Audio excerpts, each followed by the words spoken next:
Assalamualaikum warahmatullahi wabarakatuh. Selamat datang di perjalanan waktu yang akan membawa Anda menyusuri jejak sejarah yang kaya dan penuh warna. Inilah kisah Cirebon dan sekitarnya. Dari legenda Sunan Gunung Jati, kejayaan Kesultanan Cirebon, hingga jejak budaya Tionghoa, Arab, hingga Eropa yang berpadu di satu kota pesisir yang strategis. Cirebon bukan sekadar kota kecil di utara Jawa, ia adalah simpul peradaban yang menyimpan cerita besar. Siapkan diri Anda untuk menjelajahi warisan leluhur, misteri masa lampau, dan fakta-fakta mengejutkan yang mungkin belum pernah Anda dengar sebelumnya. Mari kita mulai kisahnya. Di desa Suranenggala tahun 1025 Hijriah, tahun 1537 Saka, Jawa atau tahun 1604 Masehi. Nyai Kuwu Pulung Ayu melihat dengan mata batinnya di pinggir laut Jawa sebelah timur wilayahnya. Ada 3 orang yang sedang berteduh di pohon panggang, sejenis pohon beringin, yang satu seperti bangsawan dan 2 orangnya pengikutnya. Tetapi Nyai Kuwu Pulung Ayu tidak mengganggunya.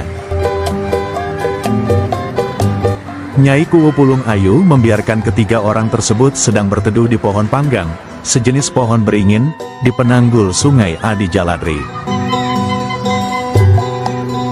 Di dalam pikiran beliau selama tidak mengganggu daerahnya dibiarkan saja, tetapi tetap dipantau dari jauh.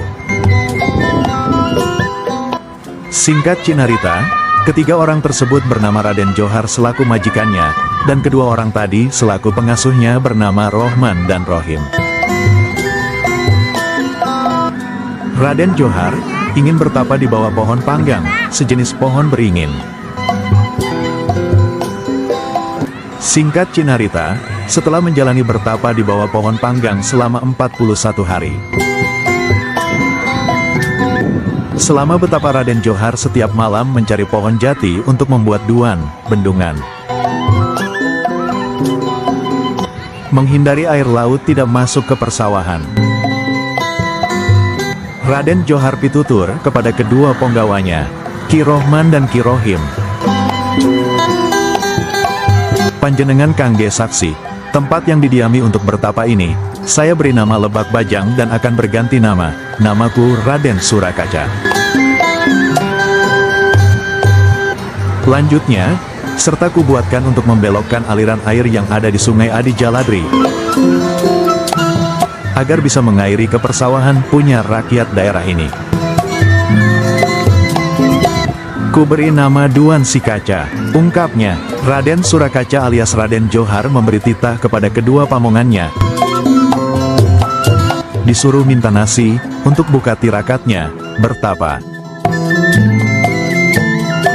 Ki Rohman dan Ki Rohim langsung pergi menuju perkampungan sebelah barat atas perintah majikannya. Tuannya, sesampainya yang dituju Rohman dan Rohim ucap salam di depan pintu gubuk. Assalamualaikum warahmatullahi wabarakatuh. Dijawab oleh Nyai Pelat dan Nyai Kuwu Pulung Ayu, Waalaikumsalam warahmatullahi wabarakatuh. Ki Rohman sembah hormat menyampaikan, Nyai nyuwun agunge pangapunten, mohon maaf kalau diri saya dan teman kurang sopan. Kami disuruh majikanku untuk meminta nasi dan lauknya juga air di kendi. Lanjut keduanya, untuk buka puasa majikanku yang baru turun dari pertapaannya selama 41 hari. Nyai Kuwu Pulung Ayu bertanya, majikan panjenengan di mana? Di ujung sungai Adi Jaladri, di bawah pohon panggang.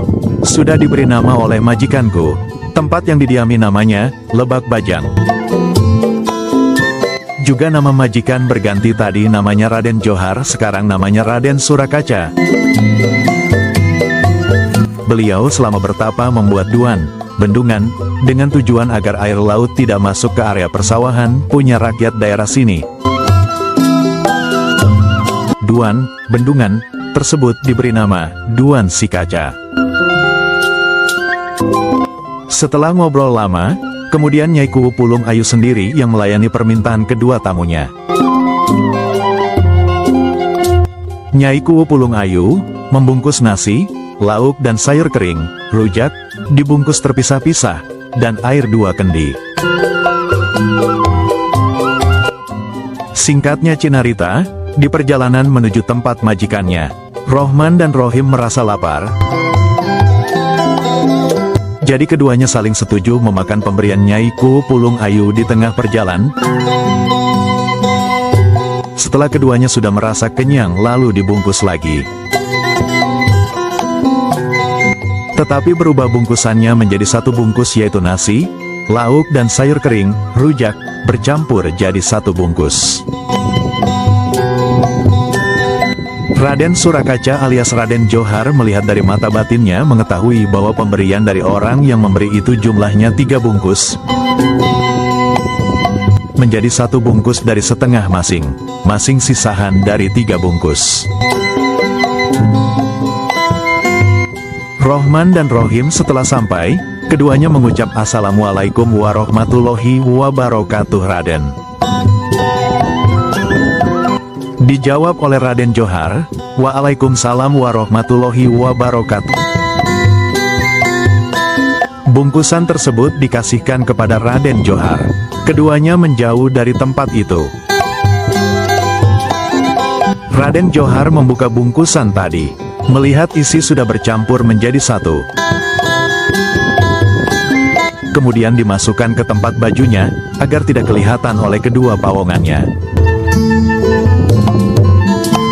Raden Johar memanggil kedua pawongannya, Ki Rohman dan Rohim. Menanyakan pada mereka tentang nasi, lauk dan rujak dicampur jadi satu bungkus. Kata Ki Rohman, benar majikan dari sananya. Raden Surakaca, alhamdulillah saya jadi kenyang, jadi semangat lagi tenaganya. Sekarang mari kita ke sana mengucapkan terima kasih atas kebaikannya orang yang telah memberi nasi untuk buka puasaku. Singkat cerita, di sore hari Raden Surakaca alias Raden Johar dan kedua pawongan sampai di depan gubuknya Nyai Kuwu Pulung Ayu. Mengucap Assalamualaikum warahmatullahi wabarakatuh. Dijawab dari dalam gubuk, Waalaikumsalam warahmatullahi wabarakatuh. Sementara Ki Rohman dan Ki Rohim menjauh dari kedua orang tadi ngobrol dengan Nyai Pelat, selaku pawongan Nyai Kuwu Pulung Ayu. Raden Surakaca alias Raden Johar setelah memperkenalkan diri, mengucapkan terima kasih kepada Nyai Kuwu Pulung Ayu. Lanjut Raden Surakaca, Nyai Kuwu, sebelumnya saya minta maaf kalau diri saya ini sangat tidak sopan. Juga kedua pawonganku yang telah meminta nasi kepada Nyai Kuwu. Tetapi Nyai Kuwu, saya mau sedikit bertanya. Maaf Nyai kalau tidak sopan. Raden Surakaca, sambil memegang bungkusan. Kedua pawongan tidak mengetahui. Apakah begini Nyai memberi nasi buatku yang untuk berbuka puasa? Ungkap Raden Surakaca. Nyai Kuwu kaget. Sepintas Raden Surakaca memberi kode jari telunjuk ke bibir. Nyai Kuwu menutur, saya membungkusnya menjadi 3 bungkus. Raden Surakaca menyela mempercayai Nyai Kuwu. Beliau hanya menguji kejujuran kedua pawongannya. Setelahnya Raden Surakaca memanggil dua pawongan di hadapannya disaksikan oleh Nyai Kuwu Pulung Ayu serta Nyai Pelat. Lalu berucap Raden Johar, paman-paman yang sangat saya percayai.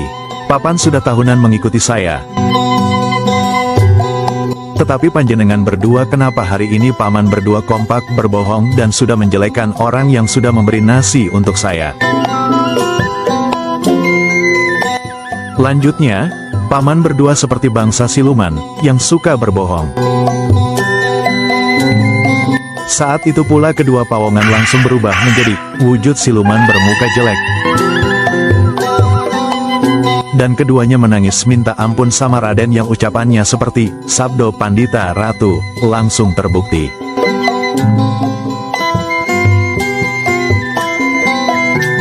Raden Surakaca baru selesai bertapa selama 41 hari.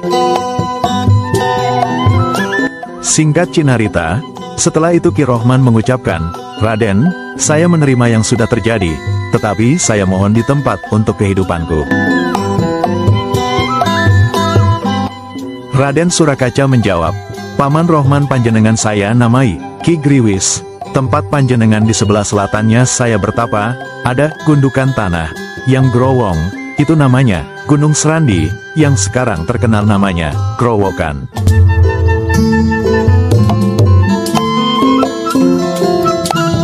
Sementara untuk Paman Rohim, saya jenengi Kicuplis, tempat panjenengan. Di sebelah barat pinggir sungai, namanya Alas Ringit, yang sekarang terkenal namanya Pemancingan.